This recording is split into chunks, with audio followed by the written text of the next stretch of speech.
ये story Madhya Pradesh high court के एक वास्तविक फैसले पर आधारित है, जिसे केवल एजुकेशनल पर्पस और बेहतर समझ के लिए एक स्टोरी के रूप में प्रस्तुत किया गया है। इसका उद्देश्य किसी भी व्यक्ति की छवि को टार्निश करना, किसी की भावनाओं को ठेस पहुंचाना या कानूनी फैक्ट्स के साथ छेड़छाड़ करना नहीं है। Imagine a relationship that lasts for 13 long years. A story that begins in the disciplined environment of an army canteen and ends inside a high-stakes courtroom. ये कोई आम ब्रेकअप की कहानी नहीं है। ये एक ऐसा केस है जिसने इंडियन लीगल सिस्टम के सामने एक बहुत बड़ा सवाल खड़ा कर दिया है। क्या एक 13-year-old लॉन्ग रिलेशनशिप को सडन एक FIR के जरिए रेप का नाम दिया जा सकता है? आज हम बात करेंगे मध्य प्रदेश हाई कोर्ट के उस लैंडमार्क जजमेंट की जिसने सेक्शन 69 ऑफ द न्यू भारतीय न्याय संहिता यानी BNS को एक नई दिशा दी है। वक्त था 23 दिसंबर 2012। जगह शाहजहांबाद आर्मी कैंटीन, भोपाल। यहाँ एक आर्मी ऑफिसर वरुण प्रताप सिंह की मुलाकात एक लेडी से होती है। दोनों के बीच बातें शुरू होती हैं और 25 दिसंबर 2012 को उनके बीच पहली बार फिजिकल रिलेशंस बनते हैं। प्रीटेक्स्ट था प्रॉमिस ऑफ मैरिज। लेकिन कहानी में ट्विस्ट तब आता है जब 2013 में लेडी को पता चलता है कि वरुण पहले से ही मैरिड है। अब सोचिए, अगर आपको पता चले कि जिससे आप शादी के सपने देख रहे हैं वो पहले से किसी और का है, तो आप क्या करेंगे? लेकिन यहाँ लेडी ने एक अलग रास्ता चुना। वरुण ने उससे यकीन दिलाया कि उसकी वाइफ का कैरेक्टर सही नहीं है, वो डिवोर्स लेगा और फिर उससे शादी करेगा। और हैरानी की बात यह है कि ये सिलसिला 2013 से लेकर फरवरी 2025 तक चलता रहा। 13 लॉन्ग ईयर्स। लेकिन फरवरी 2025 में सब कुछ बिखर गया।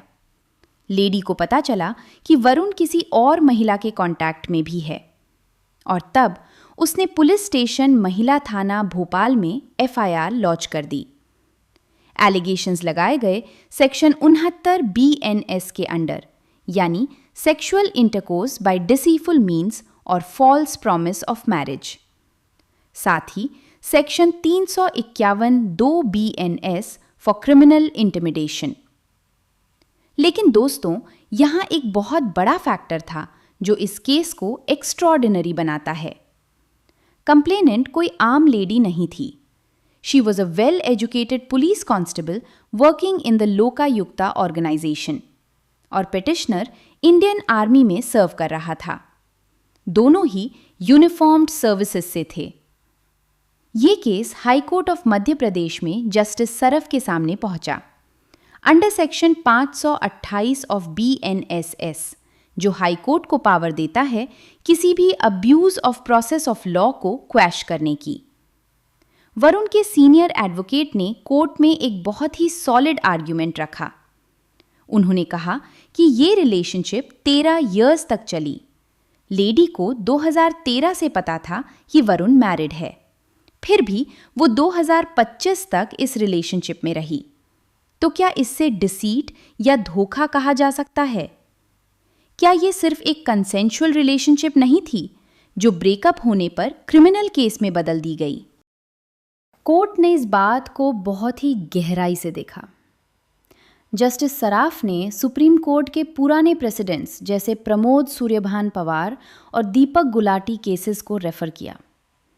कोर्ट ने कहा कि कंसेंट का मतलब सिर्फ हाँ बोलना नहीं होता। कंसेंट का मतलब होता है एक्टिव एंड रीजन्ड डेलिब्रेशन। मतलब एक एजुकेटेड इंसान को पता होना चाहिए कि वो क्या कर रहा है और उसके कॉन्सिक्वेंसेस क्या होंगे। कोर्ट ने ऑब्जर्व किया कि एक लेडी पुलिस कांस्टेबल जो खुद लॉ एनफोर्स करती है, वो ये नहीं कह सकती कि उसे 13 साल तक धोखे में रखा गया जब आपको पता है कि सामने वाला मैरिड है और फिर भी आप रिलेशन कंटिन्यू करते हैं। तो ये आपका एक रीजन्ड चॉइस है, ना कि कोई मिसकंसेप्शन ऑफ फैक्ट। यहाँ कोर्ट ने एक बहुत ही इम्पैक्टफुल बात कही। A false promise is not a fact. Court ने समझाया कि रेप और कंसेंशुअल सेक्स के बीच एक बहुत बारीकी लकीर होती है। अगर मर्द का इरादा शुरू से ही धोखा देने का था, तभी वो सेक्शन 69 BNS में आएगा। लेकिन अगर रिलेशनशिप 13 इयर्स तक चलती है, तो ये मरना इम्पॉसिबल है कि कंसेंट सिर्फ शादी के वादे पर ली गई थी। कोर्ट में साफ कहा कि लेडी ने ये FIR सिर्फ वरुण पर प्रेशर बनाने के लिए की थी, क्योंकि रिलेशनशिप सावर हो चुकी थी।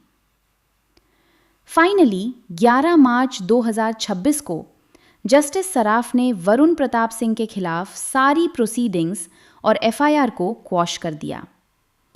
कोर्ट ने डिक्लेयर किया कि ये केस रेप का नहीं, बल्कि एक कंसेंशुअल रिलेशनशिप का था और इस FIR को चलाने देना abuse of the process of law होगा।